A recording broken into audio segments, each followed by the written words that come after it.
I don't even know what our intro is anymore. It's been like forever, and we're still on this crappy setup because I haven't built my new computer yet, everybody. Still over there. That's it. You pointed Boom. right at me. Got to stay in frame, though. Hello, I'm Rene Garcia. And welcome to Flick This Movie. That's I'm the Brian Glass. thing we're doing. Welcome. I just figured you saw... Oh, yeah, you saw the intro. You would know. I didn't need to announce it, but I guess that's what we do. Welcome to Flick This Movie. I am Rene Garcia. And I am still Brian Glass. And today, we are reviewing and discussing Good Boys. Yes. Let's roll that trailer. No trailer, Brian. Wrong setup. Look back a few episodes and you'll see the trailer. That's right.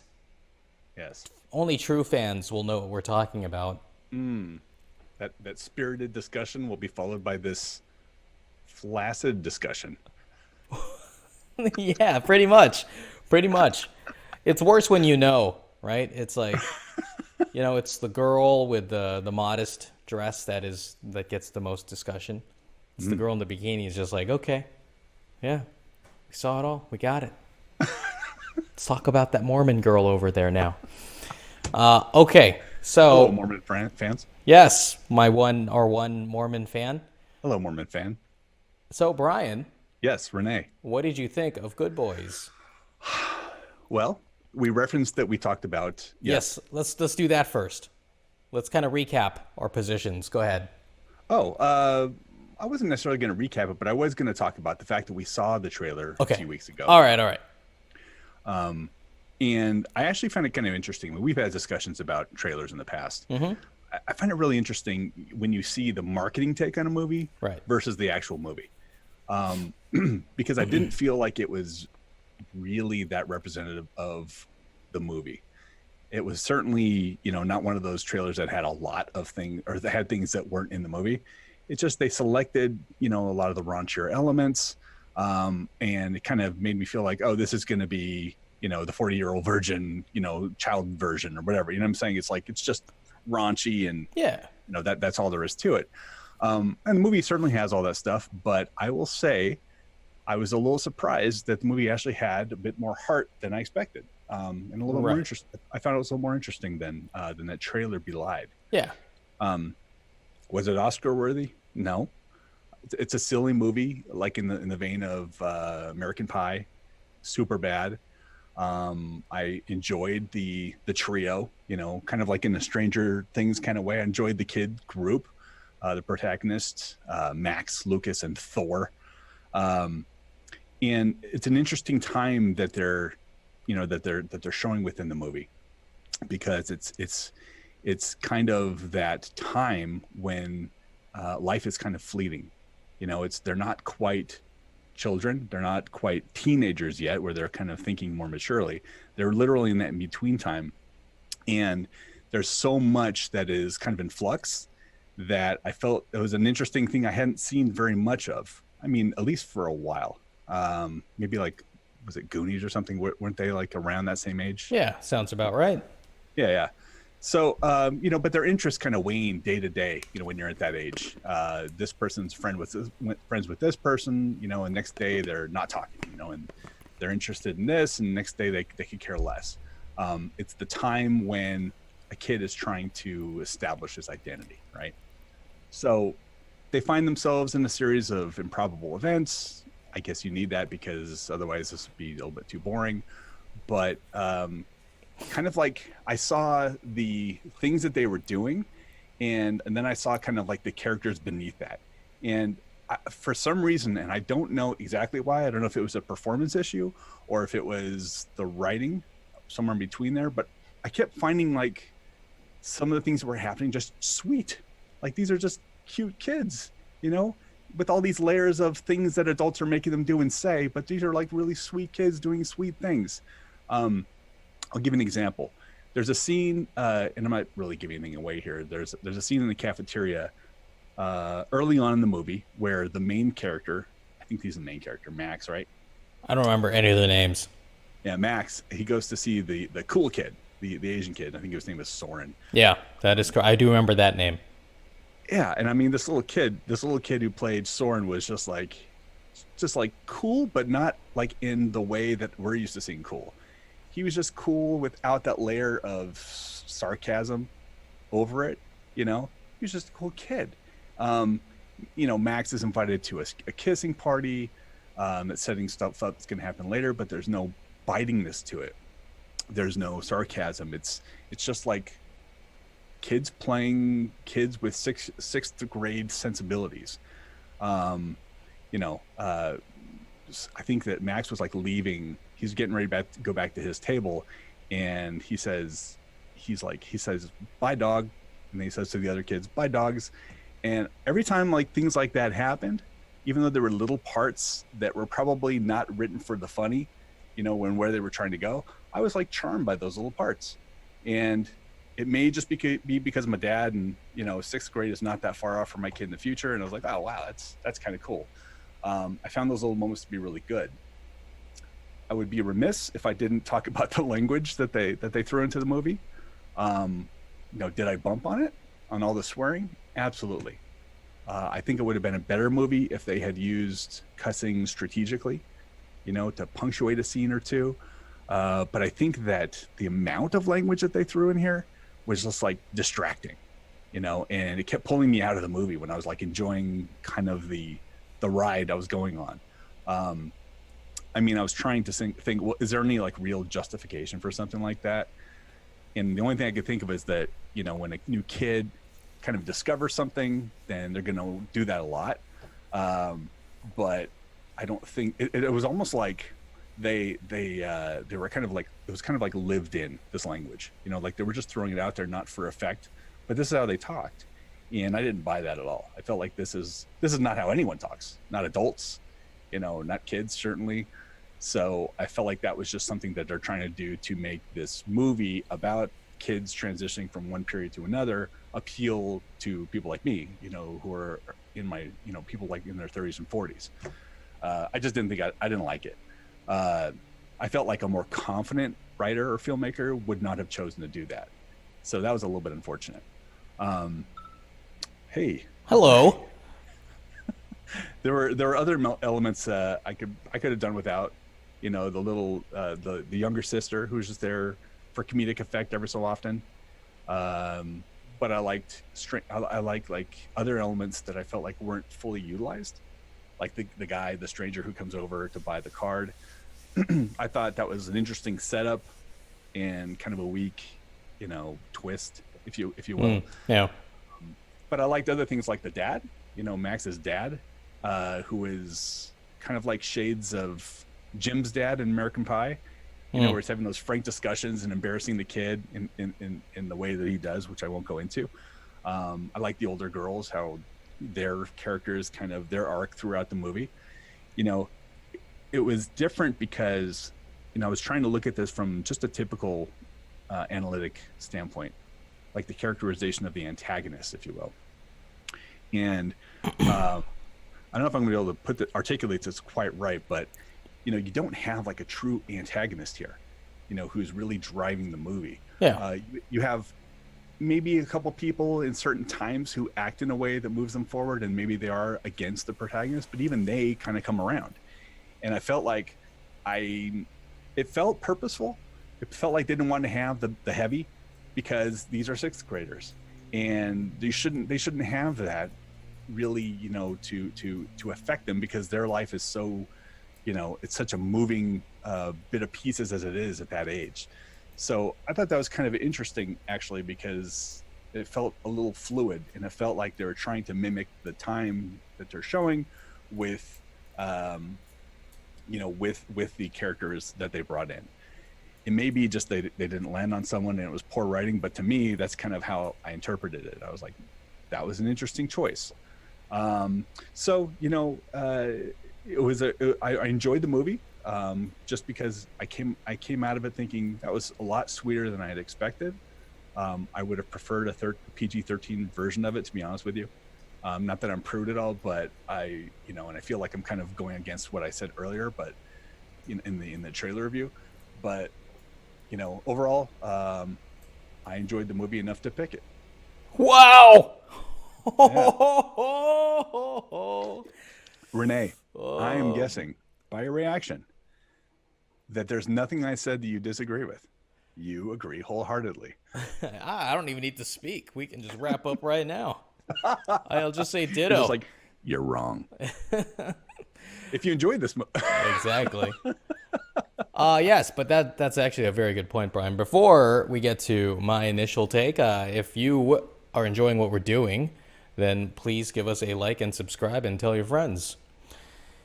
Now, for my initial take, just to briefly recap what I said in the trailer reaction. Actually, I don't remember exactly what I said, but you articulated some of my feelings just now that I remember feeling when I saw the trailer, which is, the language is ridiculous.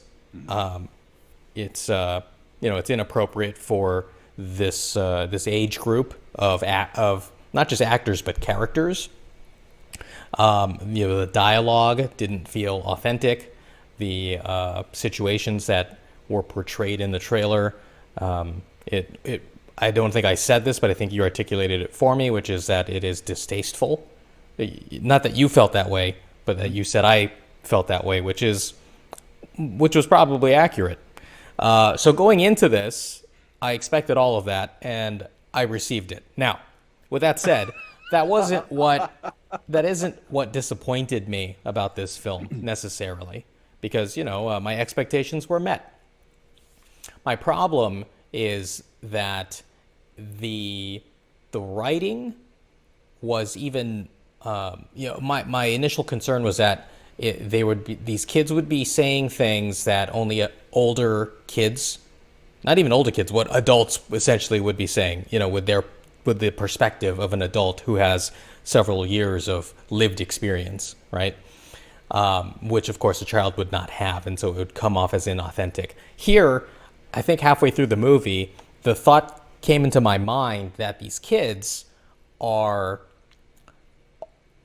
acting and saying the things an adult would say who's trying to act and sound like a kid, if that makes sense. So it's this double filter, right? And I guess, that is the one of the hazards of being an adult screenwriter, and you're trying to write for how you think kids today talk when you are no longer a kid, right? yeah. And, I don't have any, I didn't write down any examples that made me, that can substantiate what I'm saying, but that's just the feeling I got going, as I watched the movie. So the thing that really disappointed me though was the randomness and it was almost like, I wanted to say parable, but that doesn't make sense either. But okay, so first the randomness of the journey. I couldn't predict where they would go, from scene to scene, or Right. What would happen to them, what kind of obstacles they would face. And while I think I've said this before on I don't know what project it was on, Brian, but I'm sure I've said it to you. I don't want 100% predictableness, right? But I want to be able to anticipate certain things and say, oh, okay, that's a setup for this, and I know that they're going to have some trouble there because this guy's got a phobia of this thing or whatever, right? And here it's just like, here they're in the new scene. Here's a new obstacle. Oh, they overcame that. They're going to this other place. Here's a new obstacle. It's like, they walk into a room or whatever. There's a pinata dropping down on top of you. It's just like out of nowhere, right? So, anyway, Breadcrumbs being left early on and paid off later. Yeah, totally. No candy in that pinata. Right. No candy in that one. Gotcha. So, it was just me. Well, I don't know if this is going into kind of spoiler territory, but I guess I can keep it general. It was just me going along, and it's like, okay, what's the next thing in this scene? Okay, and then the movie's over, right? But I think the other thing, and I'll try to keep this general as well, was that there are moments in this movie where you can tell that the filmmakers were trying to have the kids ape experiences that are really meant for older kids or possibly adults. All of this talk about hey, we're growing apart, we're going our separate ways, or whatever, right? It's like none of that is ever like set up in the movie, right? And then, okay, you know what? Let's just get to spoilers. I'm gonna say I'm flicking this. Okay, I'm flicking this. What? Flicking it hard, Brian. I'm super surprised. Well, maybe not hard, but I am flicking it. I am right. flicking it. That's all right. I'm not picking that hard. Okay. Because you know what? I did like the kids to a degree. Yeah. There is I don't know if it's heart as you have described it, but I think there is a certain level of almost like innocence, Right. because they are kids, Yeah. right? Like I got the sense sometimes that these actors were saying and doing things that they didn't quite have the full grasp, like the or full understanding of like the ramifications of the things God, I they were hope doing. so. Well, yeah, that's the thing, right? Exactly. And so maybe that's just my own personal hope, for like humanity. I'm with you on that. All right. Spoiler break. Spoiler break. Yeah. Wow, that was a quick Hit it. one. Yeah. Okay. Anyway, what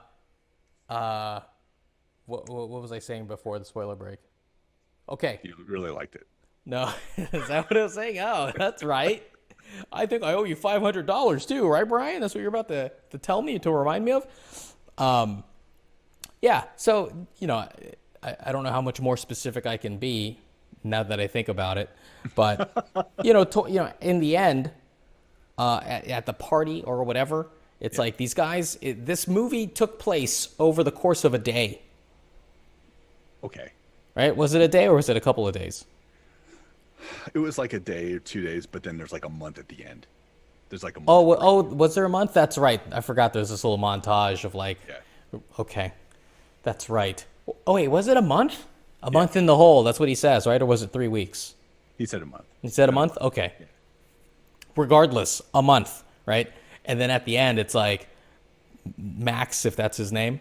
He's got the leather jacket on, his hair slicked back, and he's like, I'm an older, cool kid now, more mature than everybody. You know what I mean? And we all got to go our separate ways. The beanbag boys are done. Yeah. He pulls out a cigarette. What cut did you see this time? I saw the movie with like a bunch of people who would not stop talking. It was fairly annoying. Yeah, they're like mumbling the whole time. Yeah. Yeah. Yeah, I mean, that a seems little less enjoyable than it may have been. I get it. My audience, they I think I couldn't hear them anymore. Like there was a little bit of conversation in the beginning, but I think it's just because we're a little slow. But I couldn't hear them later on in the movie. In any event, so I felt like the filmmakers were trying. It's like they knew that adults would be watching this, and that adults would get this reference of like, I totally know it. With these kids, it's like a satire or a mockery of other coming of age films where the kids realize like, oh, they had this shared bond, but now life is separating them and they have to go their separate ways, and Right. adult audiences will understand that. I'm like, okay, fine, yeah, I get that, but it totally doesn't fit in this movie we just watched. If the rest of the movie was meant to be like a satire, like not another coming of age movie, one of those movies, then I could understand this kind of like spoofery. Does that make sense, Brian? It does, absolutely. I agree with you. And I think that it would have been so easily fixed by adding 3 or 4 minutes to the movie and just having some discussions between the adults and their kids. The discussions that we do have with, was it Lucas, I think? Lucas Is that and the his black parents. guy? Yeah. Yeah. Lucas and his parents were just like, who cared anyway? For the most part, I would have rather it was about the threesome, the three of them, and how it's natural that people are going to, grow apart. It happens. Yeah. And so at least it would inform what you're saying now, because you're right. They wouldn't know that going in. There's no way. Totally. And that's, you bring up the Lucas's parents, and that's just another random storyline that has no bearing on the rest of the movie, right? And it felt like the filmmakers felt pressured to like go back to that just whenever it felt like it was convenient. I mean, here Lucas dislocates his arm.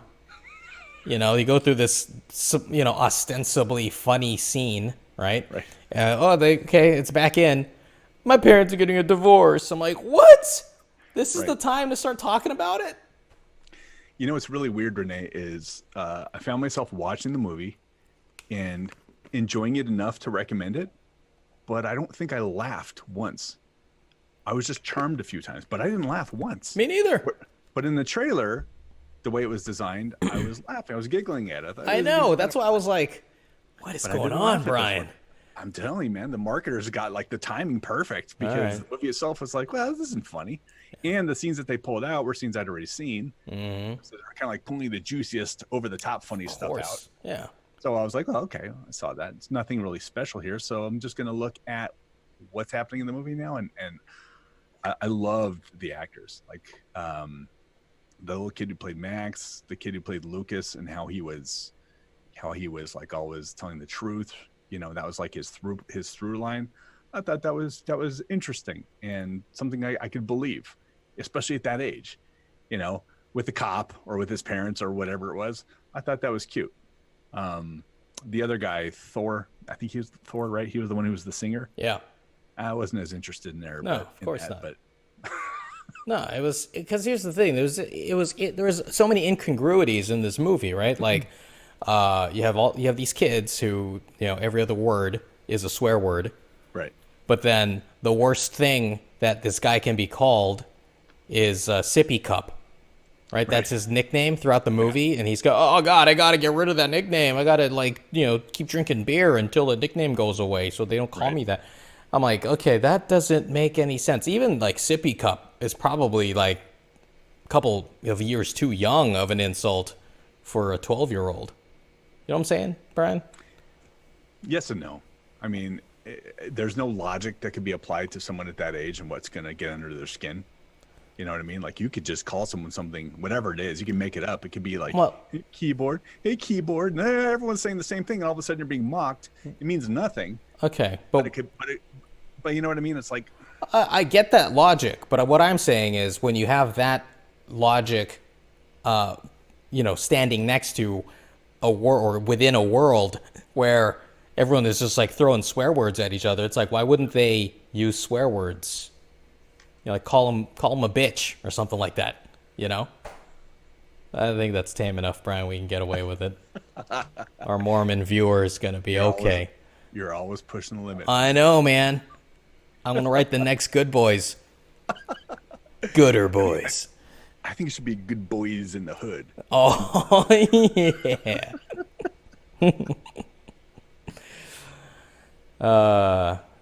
What are your? You have any other thoughts here, Brian? I really don't have any spoilers. To me, it was, if you feel like going for the ride, it's cute, But I knew that I was compensating for the film as I was watching it. Like, I'm enjoying this despite what I'm watching. Yeah. It's like I really like these three characters. Something else ridiculous is happening. Okay, I still like these characters. So I mean, it's like I'm just over that line of Pickett. I don't really have anything specific to say other than that. It's it's a fun. It's what I would call the half screener, Renee. It's a half screener that I would watch. All right. I get it. Kind of hard to do that in the theater, but what are you going to do? Right. Maybe have your phone up while you're watching. Yeah. You're like texting as you're watching this. Yeah. Cute. Yeah. Well, here's my thing, Brian. It's like it had potential. If they took it a little more seriously, it's like I love coming of age movies because I'm mentally a child, right? And so I'm always there. I'm with those kids, right? I'm physically a child. I get it. There you exactly. And if this whole idea of like, hey, we're discovering girls and all of that, it's like, okay, cool. Let's explore that, right? And have have the two, like, Lucas and Thor be like the really good friends who are like helping Max like really get this girl, and he takes them for granted and he doesn't realize the kind of friendship they have, blah blah blah. I mean, the movie could even be that he doesn't even care about the girl anymore. It's, his friends are what matter to him the most, right? And he encourages Thor to be the singer. He counsels Lucas through his parents' divorce, whatever. And then maybe through the the attention that he devotes to his guys, his boys, that makes him somehow more attractive to, this girl or maybe another girl in his life or whatever. He didn't see her because he was so fixated on this like superficial thing. You know what I'm saying, Brian? Like, you could take this and you can still be funny. You can still have, have the hijinks, right? The misadventures. That's all there. You just don't have to have all the stupid swearing and like running across the freeway. You know what I'm saying? The sex dolls, right? Am I crazy? It's exactly Renee's rewrite. Rewrite. Perfect. By the way, that little bit that he just gave us is copyright 2019 Flick This Movie. So any filmmakers who are trying to make movies, got to give some credit to the writer above. That's or the all writer to my wherever I am. Or I'm somewhere in the room.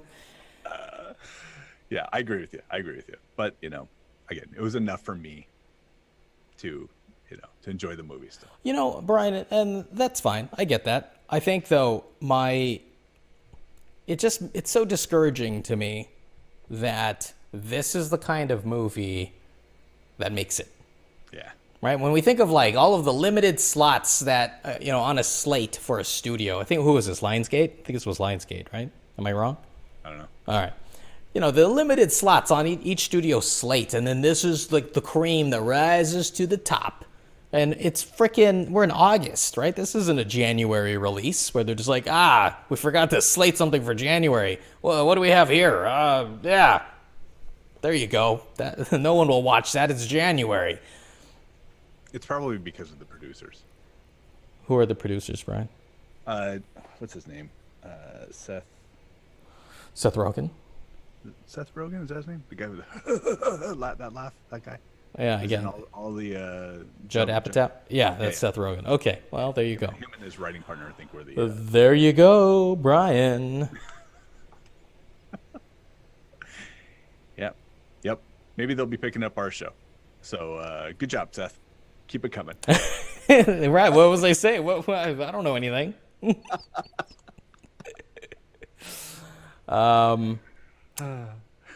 Is there anything else to drag out here, Brian? No, I don't think so, man. We good? It's a short one today. Okay. In that case. You heard what the man said. Subscribe. Come on now. And like. Thumbs up. Ring the bell. That. Ring the bell for notifications. Yeah, sure. Ding. Slap that subscribe button. That's for the bass guy.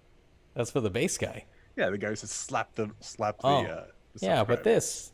Yeah. That's for Ring you. the bell. Yeah, Apollo Creed, and I got it.